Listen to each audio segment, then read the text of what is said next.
பிருந்தா, நான் போனஸ் வாங்கிட்டேனே. எனக்கும் போனஸ் கொடுங்க. ஆமாம், உனக்கு எதுக்கு போனஸா?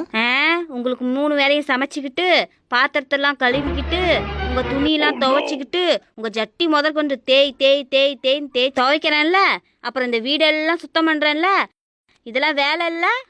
இதுவும் வேலை தானே? நான் இவ்வளோ வேலையும் உங்களுக்கு செஞ்சு கொடுக்கறதுனால தான் நீங்கள் வேலைக்கு போயிட்டு இப்படி துணியை போட்டுட்டு மினுக்கிட்டு இருக்கிறீங்க.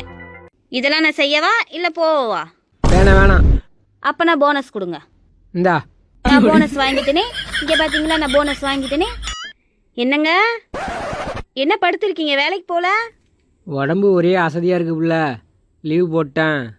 உடம்பு வலிக்குதாங்க? பாவம். சரி தூங்குங்க. நாளைக்கு வேற 1ஆம் தேதி. வீட்டு வாடகை கட்டணும், மல்லிகை பாக்கி கட்டணும், பால் பாக்கி கட்டணும், கரண்ட் பில்லு கட்டணும், பிள்ளைங்களுக்கு ஸ்கூல் ஃபீஸ் வேற கட்டணும். ஐயா சாமி, புலம்பியே என்னை கொள்ளாத, நான் வேலைக்கு போகிறேன். என்னது? நான் கொல்றேனா? இதே நான் உடம்பு முடியலன்னு ஒரு 10 நிமிஷம் படுத்திருந்தா, இன்னும் சமைக்கலையா, இன்னும் அந்த பாத்திரத்தெல்லாம் கழுவலையா, இந்த துணியை துவைக்க சொன்னேன், அந்த துணியை துவைக்கலையா? என்னென்ன கேட்குறீங்க? உங்களுக்கு வந்தா ரத்தம், எங்களுக்கு வந்தா தக்காளி சட்னியா? பரவாயில்ல, படிச்சுட்டு தான் இருக்காங்க. ஏ ஃபார் அம்மா, பி ஃபார் பிம்மா.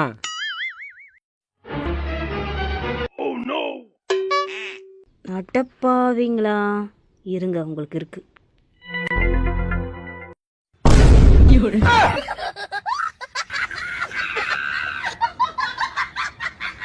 பிருந்தா, அம்மா வராங்க, பிரியாணி செய்ய.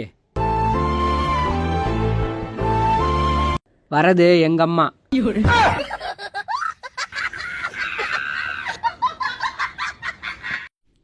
ஏங்க, நான் உங்ககிட்ட ஒன்று கேட்கட்டுமா? கேளு. இந்த வீட்டுக்கு நான் கல்யாணம் ஆகிட்டு ஃபர்ஸ்ட் டைம் வரும்போது நீங்கள் என்ன நினச்சிங்க? சே, இந்த பொருளை தேவையில்லாமல் வாங்கிட்டோம், இப்போ ரிட்டர்ன் கூட பண்ண முடியாது. ஹலோ கூகுள், மட்டன் விலை அதிகரித்து கொண்டே போவதால் மட்டன் இல்லாமல் மட்டன் குழம்பு வைப்பது எப்படி?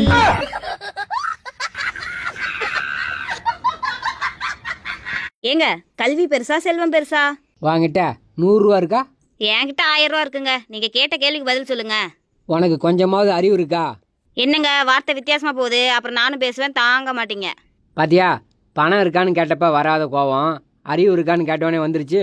இப்போ சொல்லு, கல்வி பெருசா செல்வம் பெருசா? இங்க பாருப்பா, நீ நல்லா படிச்சாதான் உனக்கு நல்ல பொண்ணு கிடைக்கும். அப்பா நல்லா படிக்கலையாமா? சரியா தான் கேட்டிருக்கான்.